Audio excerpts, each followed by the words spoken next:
Essa semana, há 2 semanas, nós casamos nosso filho caçula, o Bernardo. Ele está de lua de mel. E disseram assim para mim e para o Maurício: eu estou falando isso que a gente tem pessoas novas na igreja, não sabe? Eu tenho 3 filhos, nós temos 3 filhos. A Marcele, o Mauricinho e o Bernardo. O Bernardo ficou com a gente muito tempo, ele está se casando agora, já vai fazer 30 anos no final do mês. E ele é muito alegre, ele é muito presente dentro de casa, e as pessoas que sabem disso já falaram assim: ai, agora vocês vão passar pela síndrome do ninho vazio. Aí eu quero dizer para vocês como é que está o meu ninho. Dá uma olhada só, o meu ninho que não está vazio. Haja braço para segurar os 5. E que também não quer tirar foto, né? Os mais velhos. Então, esses são nossos 5 netos. Olha eles lá em casa. A gente está com a casa assim, ó. Ó o ninho, nem um pouco vazio. Temos o Vicente, o Lorenzo, o Luca. E agora, aqui o caçulinha dos rapazes, o Benício, com o vovô. Então, fecham os dois, não estão? De chapéu. Essa é a Júlia, a mais recém-chegada, a menininha. Olha, de vestidinho. Mas Deus tem sido muito bom. Deus tem sido maravilhoso com a nossa família. E eu sou grata a Deus por também ter uma família espiritual que são cada um de vocês. É muito bom estarmos juntos. E o Maurício me dá essa oportunidade. Durante o ano, esse domingo, que a gente sempre comemora o Dia Internacional da Mulher, a gente toma conta, né, do pedaço. Vocês podem ter visto ali na recepção. Vamos dar uma salva de palmas para as meninas da recepção? Elas estavam lá recebendo cada um de vocês. Temos gente que faz decoração. Olha que lindo, não é? Vamos lá, gente. Temos essas meninas do louvor, que a gente já louvou a Deus. Eu não fico sozinha nisso. A gente tem esse ministério com um time, com uma equipe. Você pode fazer parte. E é muito bom. Mas eu preparei uma palavra para vocês nessa noite, como igreja. E eu queria muito que você abrisse o seu coração agora, tivesse assim um coração como uma terra boa, preparada, pronta para receber a palavra de Deus. Você está assim, pronto para receber a palavra de Deus? E eu chamei essa nossa conversa, esse nosso bate-papo de um encontro restaurador com Jesus. Nós vamos falar de restauração, porque esse é o ano da restauração. Quem diz amém? Quem já está experimentando dessa restauração em alguma área, na família, nos negócios, na sua área emocional, nos seus sentimentos? Eu já tenho experimentado Deus restaurando muita coisa na minha vida, mas para sermos restaurados em todas as áreas, eu creio que, primeiramente, começa uma restauração no nosso interior, é algo muito pessoal. Deus começa a trabalhar em nós. E nós temos ouvido os domingos anteriores sobre a fé radical. E eu creio que restauração, transformação, isso tudo vem de um exercício de uma fé radical. E eu escolhi um texto para que a gente lesse junto. Escolhi uma mulher da Bíblia para falar hoje aqui com vocês, que teve essa restauração em sua vida, porque usou a fé radical. Ela, nós não sabemos o seu nome, a Bíblia não diz. Ela não era parte do time principal dos discípulos. Ela não era alguém relevante na sociedade. Ao contrário, ela sofria de uma enfermidade que a tornava indigna, que tornava ela incapaz de viver no meio das pessoas. E ela ainda também não tinha perspectiva de um futuro. Quando a gente lê esse texto, a gente entende que ela já estava sem esperança, sem recursos naturais para continuar. E ela demonstrou, de uma forma muito radical, uma força muito grande e uma determinação incrível de ir buscar a vitória que ela precisava. Então eu quero ler com você, você vai poder ver aí no telão, Marcos 5, de 24 a 34. Já está lá projetado, acompanha comigo essa leitura. Uma grande multidão seguia Jesus, apertando-o de todos os lados. Estava ali certa mulher, que havia 12 anos vinha sofrendo de uma hemorragia. Ela havia padecido muito nas mãos de vários médicos e gastado tudo o que tinha, sem, contudo, melhorar de saúde. Pelo contrário, piorava cada vez mais. Tendo ouvido a fama de Jesus, a mulher chegou por trás, no meio da multidão, e tocou na capa dele. Porque dizia: se eu apenas tocar na roupa dele, ficarei curada. E logo a hemorragia estancou. E ela sentiu no corpo que estava curada daquele mal. Jesus, reconhecendo imediatamente que dele havia saído poder, virando-se no meio da multidão, perguntou: quem tocou na minha roupa? Os discípulos responderam: o Senhor está vendo que a multidão o aperta e ainda pergunta quem me tocou? Ele, porém, olhava ao redor para ver quem tinha feito aquilo. Então a mulher, amedrontada e trêmula, ciente do que lhe havia acontecido, veio, prostrou-se diante dele e declarou-lhe toda a verdade. Então Jesus lhe disse: filha, a sua fé salvou você. Vá em paz e fique livre desse mal. Amém? E que história incrível, não é? Ela é bem conhecida, a gente, com certeza, todos vocês já ouviram esse episódio dessa cura da mulher com fluxo de sangue. Mas eu quero extrair para você aqui 3 verdades que levam você para uma fé radical. Na verdade, são 3 verbos que expressam 3 atitudes referentes à fé que fizeram essa mulher vencer o seu mal. O versículo 27 diz: tendo ouvido a fama de Jesus, tocou na capa dele. Então, ela primeiro ouviu. Depois o versículo 28 diz assim: porque dizia, se eu a menos tocar na roupa dele, ficarei curada. Então a gente vê aqui 3 verbos e eu quero que você repita eles bem alto comigo. Eles estão ali para você ouvir, dizer e tocar. Vamos fazer melhor? Então vamos mais forte. Pessoal lá do canto, quero ouvir sua voz. Ouvir, dizer e tocar. Legal. Deus nos criou com essa capacidade de captar, de perceber o mundo, né? Com as sensações, os 5 sentidos. Tem a audição, a visão, o paladar, o olfato, o tato. Mas aqui eu quero pegar 3 dessa capacidade de expressar que nós, como seres criados por Deus, temos. E esse texto fala que essas 3 ações levaram essa mulher a alcançar a vitória. Ouvir, falar e tocar. E entenda que eu creio que tudo começou com algo que aquela mulher cria dentro dela. Ela tinha uma crença. E você sabe que crenças corretas geram atitudes corretas. Então, as atitudes dela foi correta porque dentro dela já havia uma crença.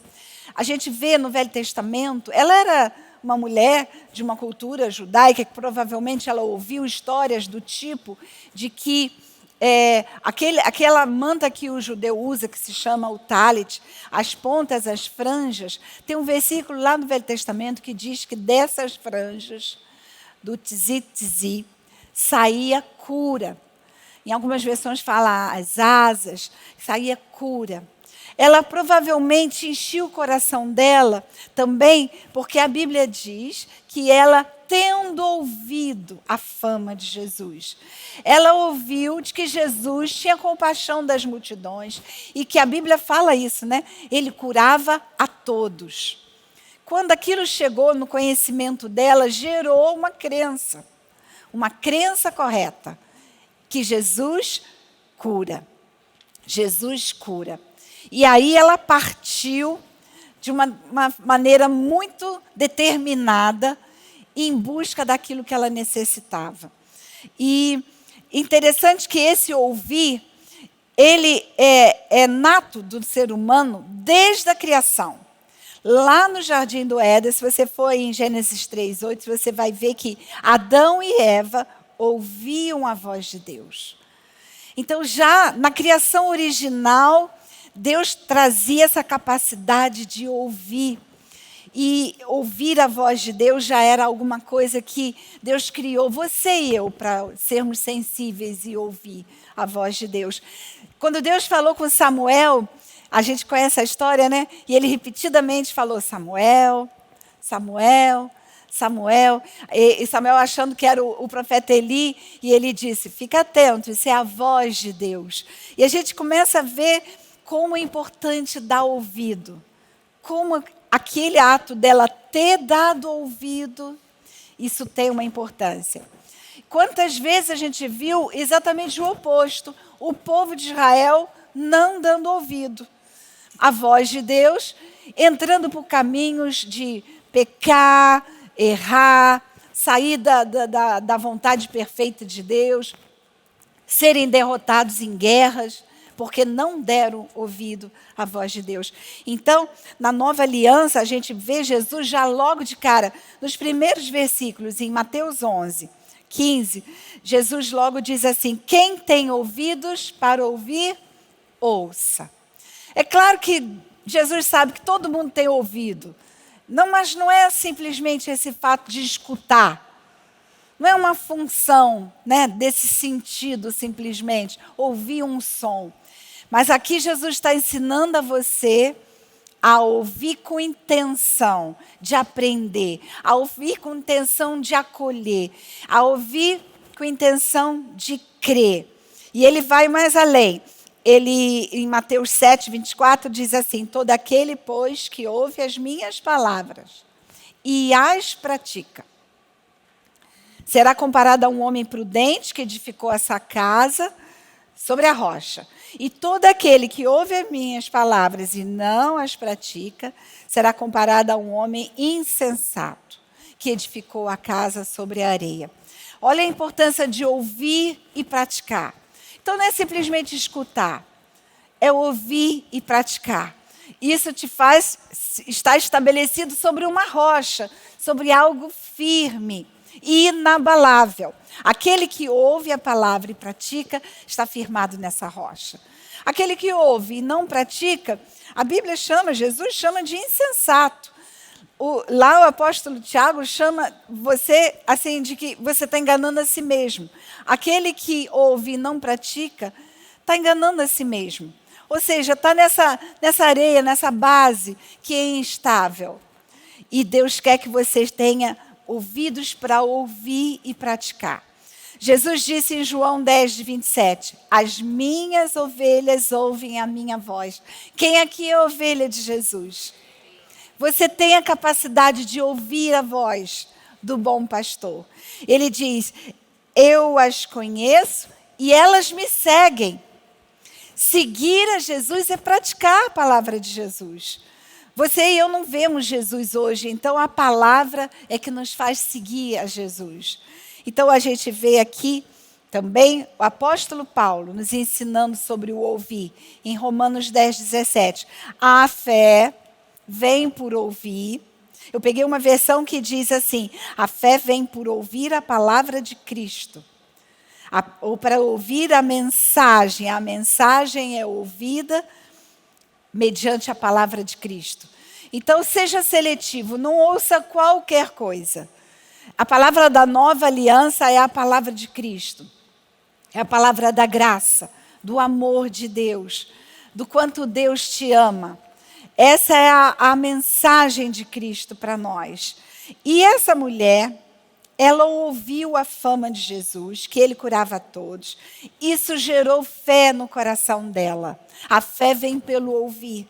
Gerou fé no coração dela. A cada vez que você vem aqui, que você ouve a palavra de Deus, isso que você está fazendo exatamente agora, isso está gerando fé no seu coração. Amém, igreja? Você está recebendo a palavra da fé. E isso gera fé no seu coração. Ela ouviu exatamente aquilo que trazia esperança para a cura dela. Jesus cura todos. E ela sabia que se ela tocasse numa área das vestes, onde ela tinha ouvido, dali sai cura. Então, aquela crença correta gerou atitudes corretas.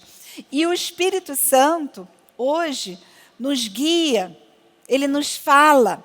Você tem a palavra e você tem a voz do Espírito falando a você. O Espírito Santo em nós é para a produção do fruto do Espírito. Amor, alegria, paz, longanimidade, bondade, benignidade, fidelidade, mansidão, domínio próprio. Isso é a produção do fruto na nossa vida. Mas ele em nós também é para nos dirigir. E ele dirige a nossa vida com uma voz, a voz do Espírito Santo. Você tem essa capacidade, diga assim, eu sou capacitado a ouvir a voz do Espírito Santo, a me dirigir. Amém? Deus tem nos capacitado a isso. Mas eu queria pegar uma outra área do ouvir, que quem nos ensina é o apóstolo Tiago. Como é importante ouvir pessoas também, né? Tiago 1,19 diz assim, cada um esteja pronto para ouvir, mas seja tardio para falar e tardio para ficar irado.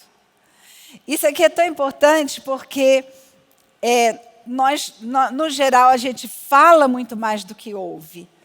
E isso aqui é sabedoria de Deus para a nossa vida. Sermos prontos para ouvir e sermos tardios para falar, mais tardios ainda para se irar. E é importante que você entenda que nos seus relacionamentos, na prática mesmo, talvez você seja desafiado a ouvir mais e falar menos. Eu recebi hoje que mulheres falam 20 mil palavras por dia. Gente, quem contou isso, contou errado. É muito mais. É muito mais. Se juntar, então, mulheres, aí pronto. Mas você sabe que eu vi uma coisa interessante? Quando homens se juntam, eles falam pra caramba. Eles falam muito. E às vezes eu sou do tipo que às vezes eu quero ir embora e Maurício não para de falar. A fama ficou para as mulheres, como é que é isso aí? Não, e a gente precisa ouvir mais, falar menos, se irar menos ainda. Isso é sabedoria de Deus. Deus inspirou Tiago para nos ensinar, amém? Amém. Então, ouça com atenção. Talvez você só escute seu filho. Ele vai falando, você vai andando, trabalhando. Ouça com atenção seu filho, sua filha. Ouça com paciência a sua esposa. Ela tem 20 e tantas mil palavras para falar. Tenha paciência. Seja paciente ao ouvir. Ouça com respeito o seu marido. Não é? Quantos maridos precisam, talvez, dessa atenção respeitosa, de uma consideração sobre quem ele é para você. Ouça com humildade a sua equipe. Você pode aprender com aqueles que estão trabalhando junto com você. Então, ouça com atenção. Ouça com mansidão a palavra de Cristo. Às vezes você vê chegar aqui o pastor Fragalho, agora a pastora Denise, vai falar de novo sobre fé. Pois é, mas a gente entende que você precisa, o justo viverá pela fé. E a gente quer que você seja vencedor em todas as áreas. Que Deus faça restauração na sua família, no seu interior, no seu trabalho. Então, sempre esteja com mansidão para acolher a palavra de Deus aqui pregada. Amém? Vamos ao outro verbo? Aqui no texto que eu li, ela dizia, né? Eu vou falar mais de falar. Falar. Mas falar com convicção. Eu gosto de Tiago que ele diz assim, se você precisa de algo, peça a Deus. Aí tem uma vírgula e ele fala assim, mas peça com fé. Então, não é só simplesmente falar, é falar com palavras com convicção. No Velho Testamento, nós vemos o quanto o povo de Deus sofreu as consequências de falar palavras erradas. E eu vou ler o texto que está em Números 13, 32 e 33, que é o relato dos espias. Diz assim: e diante dos filhos de Israel falaram mal da terra que haviam espiado, dizendo: a terra pela qual passamos para espiar é a terra que devora os seus moradores. E todo o povo que vimos nela são homens de grande estatura. Também vimos ali gigantes. Os filhos de Enac são descendentes de gigantes, e éramos, aos nossos próprios olhos, como gafanhotos, e assim também éramos aos olhos deles. E eles começaram a relatar coisas e a dizer: nós vamos morrer. Esses são gigantes. Moisés, você tirou gente lá do Egito para trazer gente para morrer no deserto. E aí a resposta de Deus, em Números 14, diz assim, é Deus falando: até quando vou aguentar esta má congregação que murmura contra mim? Eles falavam a respeito de uma visão pessimista, daquilo que eles viam na realidade, esquecendo de que Deus havia prometido que ia dar aquela terra para eles. Eles preferiram não ser como Josué e Caleb, que tinham o espírito da fé. Isso fala lá no Novo Testamento, que eles tinham o espírito da fé, em que eles creram na palavra de Deus, embora tivessem visto a mesma terra, os mesmos inimigos que todos os outros espias. Mas aqui ele diz assim, que essa congregação que murmura contra mim, tendo ouvido as murmurações que os filhos de Israel proferem contra mim, diga-lhes: tão certo como eu vivo, diz o Senhor, vou tratar vocês de acordo com o que falaram aos meus ouvidos. Deus esperava ouvir deles palavras de fé e ouviu reclamação, murmuração, medo e incredulidade. Deus dá importância ao que sai da nossa boca. Deus dá muita importância. E aquela mulher que nós lemos aqui em Marcos, ela tinha todas as razões para falar sobre o seu problema.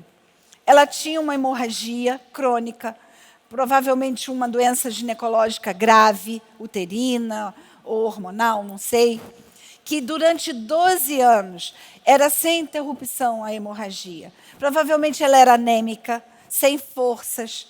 Ela era excluída porque a mulher judia que tinha fluxo de sangue, ela era considerada impura. Então, ela não podia estar no meio da sociedade. E ela podia, ali naquele relato de Marcos, a fala dela ser: eu não aguento mais. Eu já não estou cansada dessa doença. Não recebo mais nenhum tipo de ajuda. Não tem quem traga a solução para mim. O meu problema é grande demais. Ela podia dizer tantas palavras desse tipo, mas a Bíblia diz que ela não murmurou sobre o seu problema, nem ficou falando sobre ele, mas ela dizia: se eu apenas tocar na sua roupa, eu ficarei curada.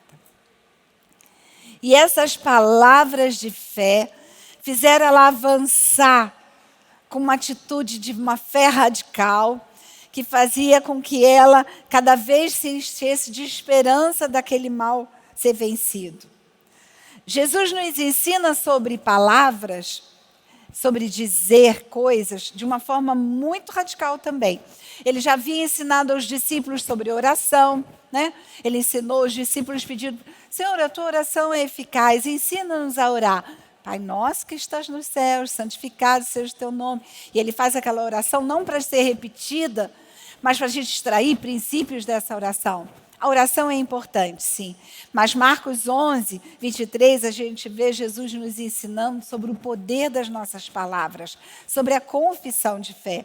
Diz lá: porque em verdade lhes digo que se alguém disser a este monte, lança-te, e levante-se e jogue-se no mar, e não duvidar no seu coração, mas crê que se fará o que diz, assim será com ele. Então eu queria repetir de novo esse versículo e você junto comigo, quando eu disser a palavra aqui, disser, e depois diz, você vem junto comigo, tá bom? Porque em verdade lhes digo que se alguém a este monte levante-se e jogue no mar e não duvidar no seu coração, mas crê que se fará o que diz, assim será com ele. Então, a gente entende a importância das nossas palavras, daquilo que a gente diz.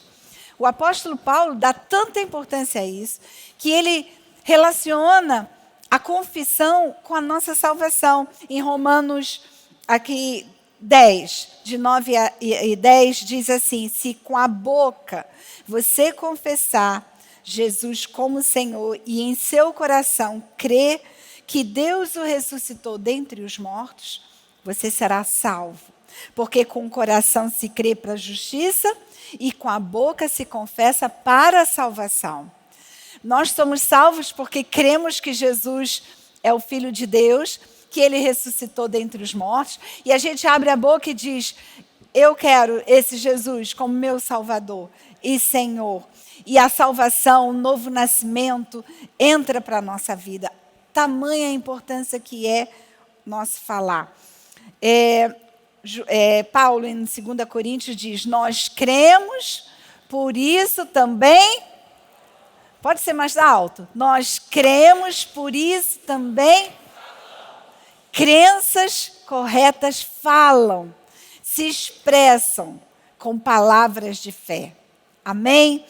Então, isso é tão importante que lá em Tiago, ele fala da língua como um órgão pequenino, mas que tem tanto poder. E ele tem tanto poder que a língua é comparada a um leme de um navio, que dá direção para um navio.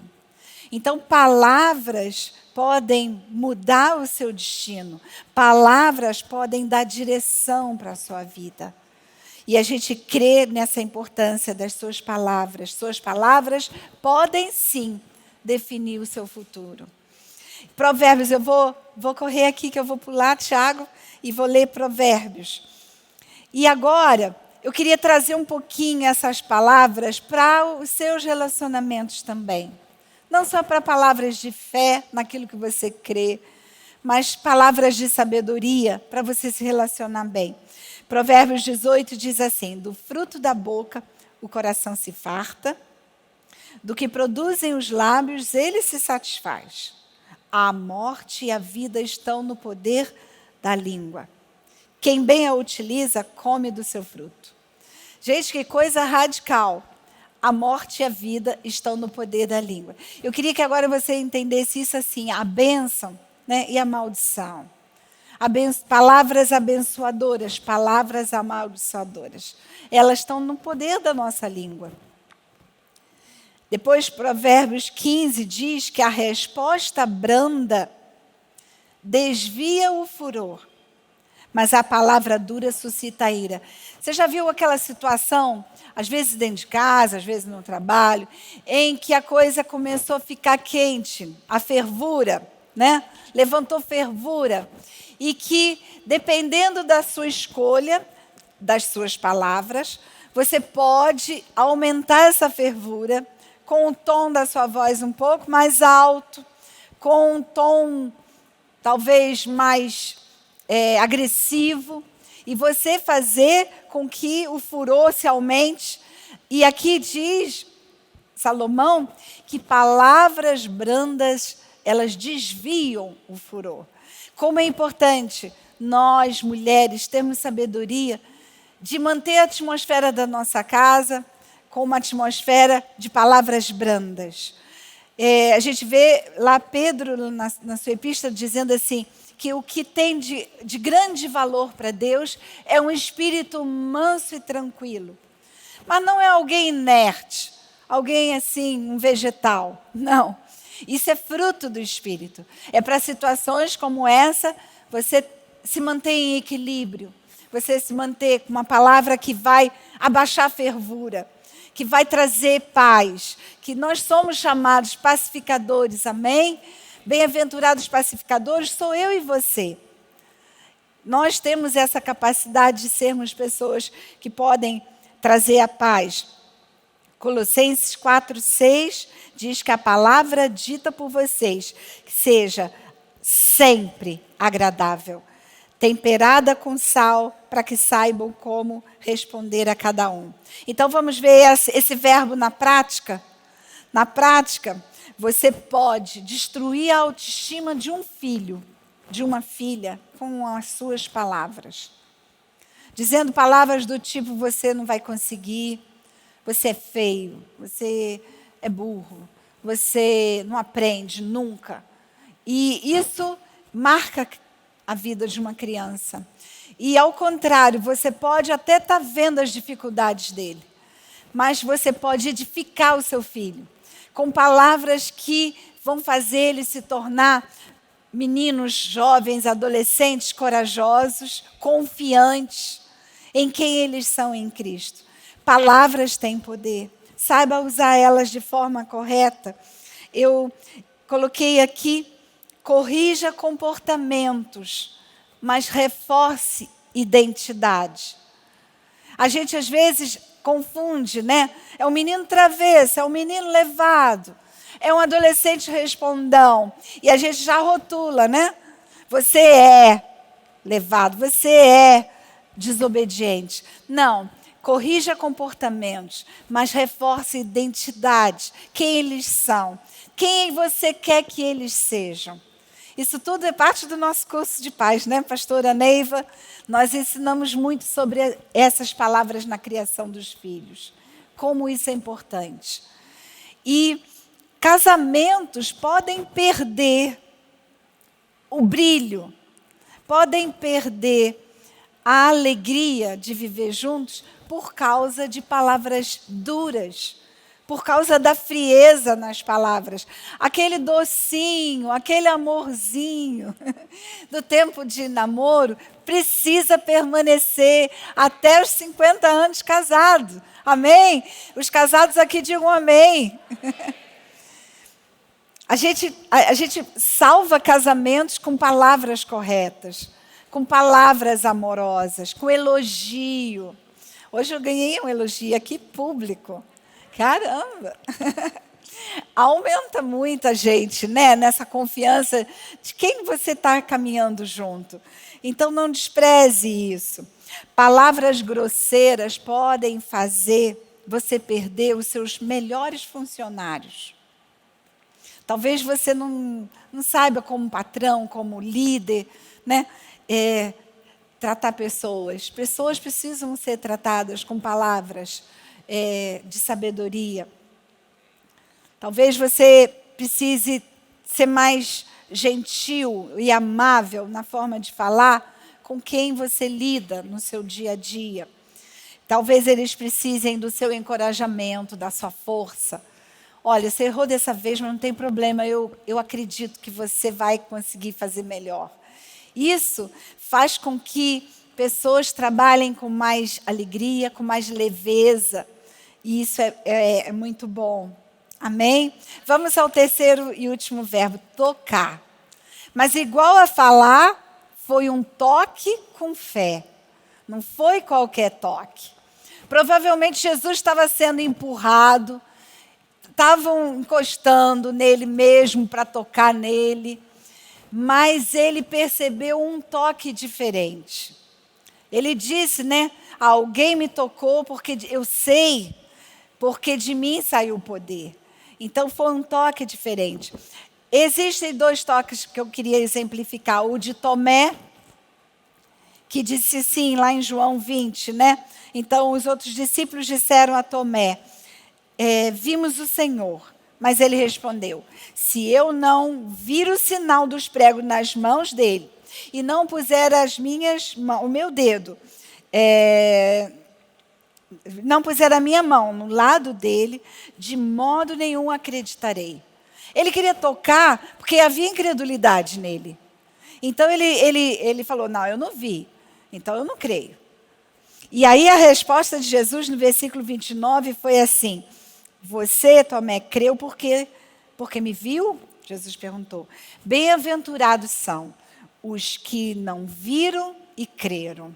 Você e eu não vimos as marcas da cruz, mas nós cremos. Por isso somos bem-aventurados, amém? Somos bem-aventurados. E essa mulher, ela foi até Jesus, a mulher enferma, com um toque de fé. Na prática, você pode tocar em Jesus agindo em fé. Esse toque foi uma ação. Ela precisou romper a multidão, provavelmente pedindo, né? Dá licença, dá licença, dá licença, eu quero chegar. E as pessoas olhando, repudiando. E ela foi vencendo todos aqueles obstáculos, agindo em fé. O justo viverá pela fé. Por isso é um estilo de vida. A fé, ela vem por ouvir. A fé se expressa, né, no exercício, o exercício da fé. A fé cresce cada vez que você confessa a palavra, mas não é uma confissão sozinha. Está acompanhada de ações de fé, passos de fé. Aquilo que te leva a concretizar mesmo a sua fé. A fé sem obras é morta. É preciso você ter a obra, a ação acompanhada.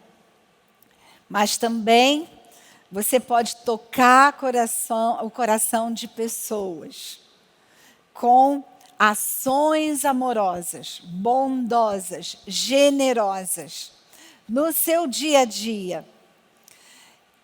O mundo não vê um Jesus a não ser através de você.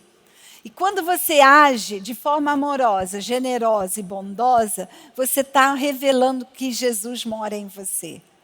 E isso surpreende as pessoas.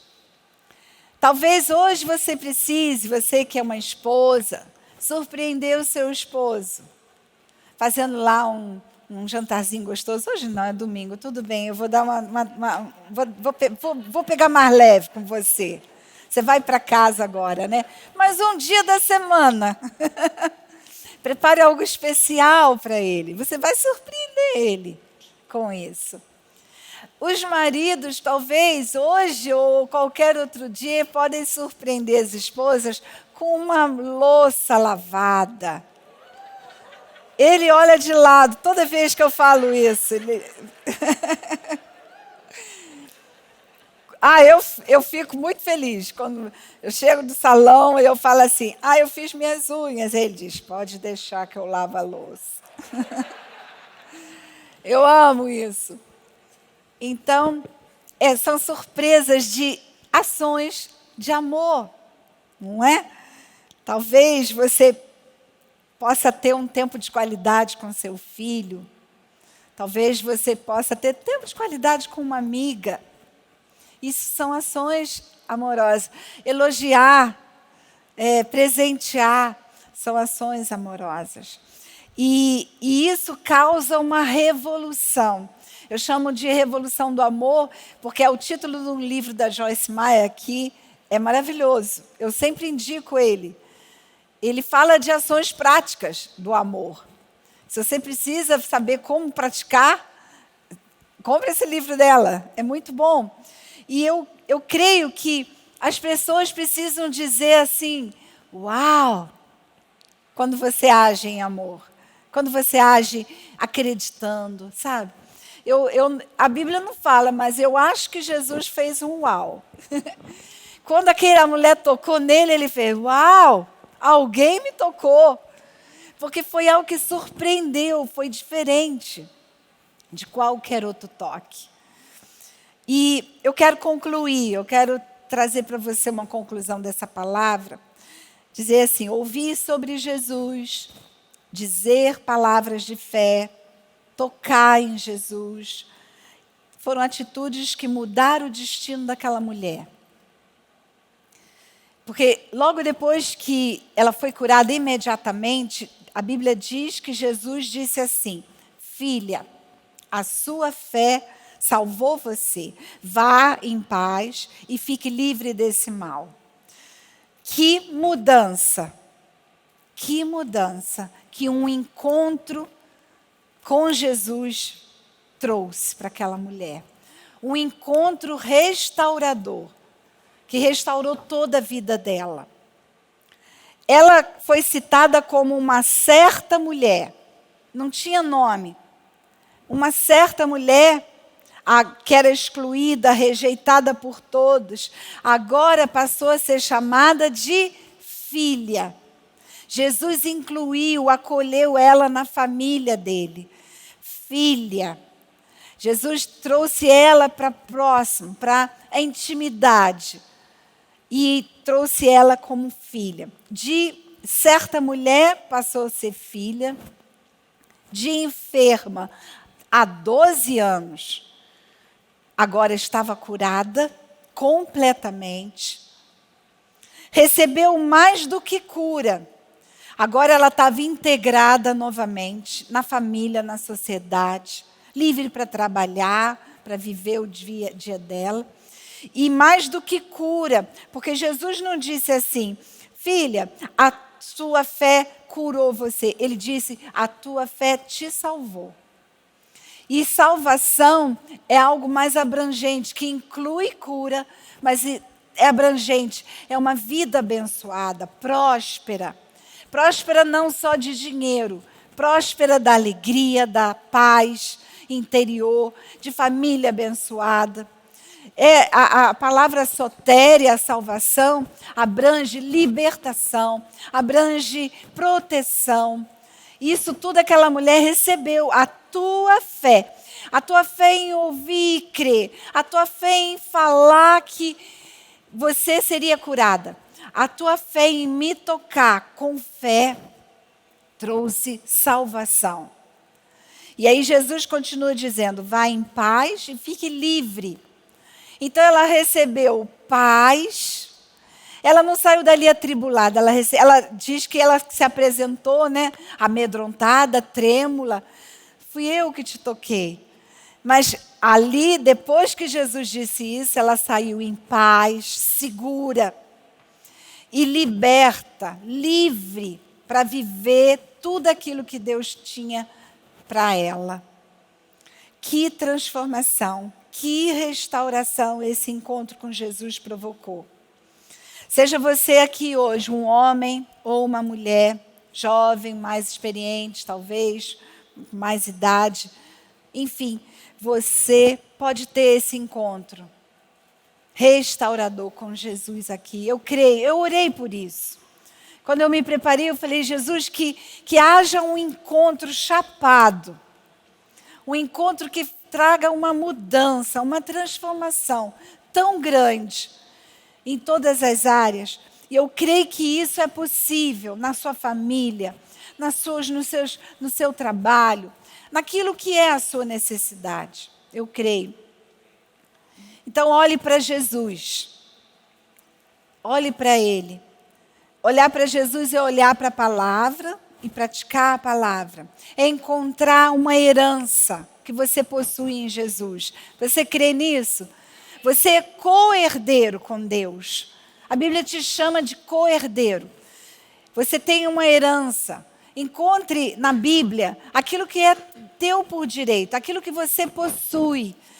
Aquilo que o mundo diz que você não é capaz, mas a Bíblia diz que você é. Você é capaz de vencer, porque a Bíblia te chama de mais que vencedor. Você possui uma herança. Então, foque nisso. Olhe para Jesus. Homens dessa igreja, levante seus olhos e olhe para o céu. Olhe para o alto. Deus, quando quis mostrar os planos dele para Abraão, ele falou, sai daqui da sua tenda e vem aqui e olhe para o céu. Olhe aqui esse firmamento, a constelação, essas inúmeras estrelas. Assim será a sua posteridade.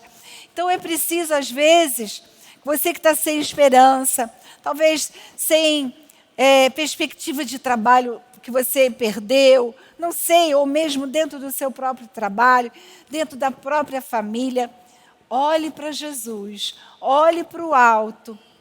Deus vai te revelar os grandes planos e propósitos que Ele tem para a sua vida.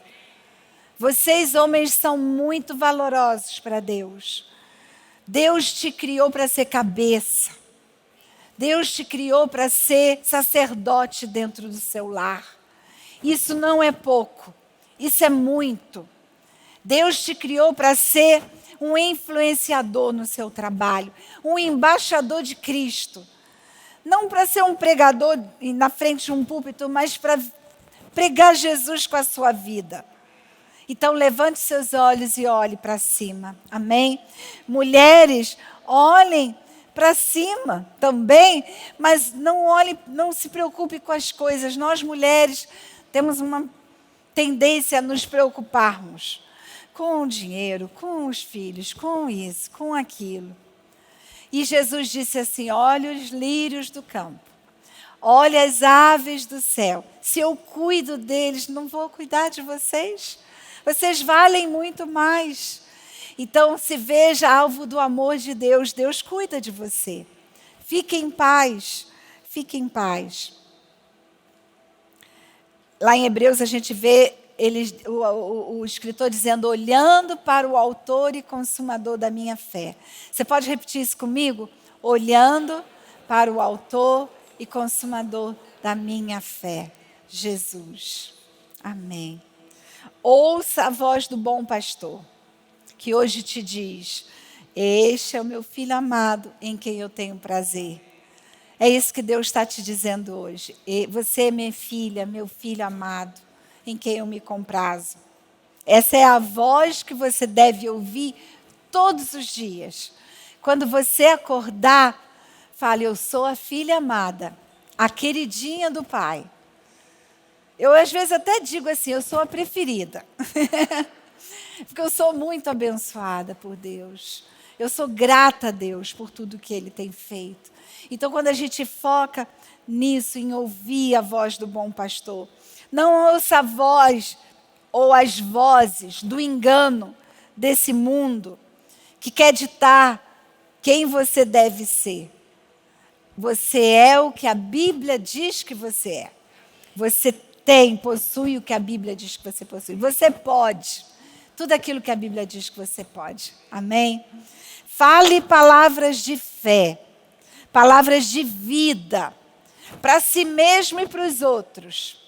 Não deixe a sua boca ser usada para ser um rastro de palavras ruins, palavras negativas, palavras que só amaldiçoam, só murmuram.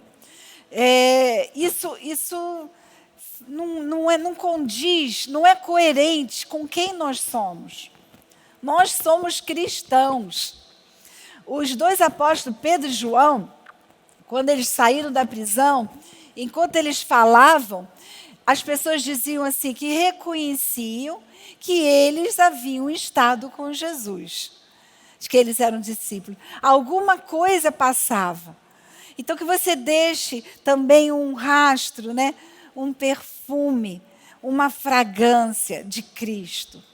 Uma fragrância que fale do amor de Deus para as pessoas. E que você possa tocá-las com as suas ações generosas, amorosas e bondosas. Amém? Exale o perfume de Cristo, que é a sua vida mesmo, é a sua vida. Aonde você vai, as pessoas às vezes podem dizer assim: você tem alguma coisa diferente. Quando você chega, fica uma paz aqui no nosso meio, no nosso trabalho. Quando você chega, tem uma alegria. Isso é Jesus purinho. É Ele purinho sendo exalado com a sua vida. Amém? Então, a gente vê o apóstolo Paulo dizendo em 1 Timóteo: seja um exemplo para os fiéis, na palavra, na conduta, no amor, na fé e na pureza. Nós queremos ser influenciadores. Hoje essa palavra está em moda, né? Mas que você possa, sim, ser um homem, uma mulher que influencia outras pessoas por exalar o perfume de Cristo, por falar do amor de Deus com a sua vida, que você seja aquela pessoa que é embaixador de Cristo, que aonde você estiver, você é reconhecido como discípulo de Jesus. Amém?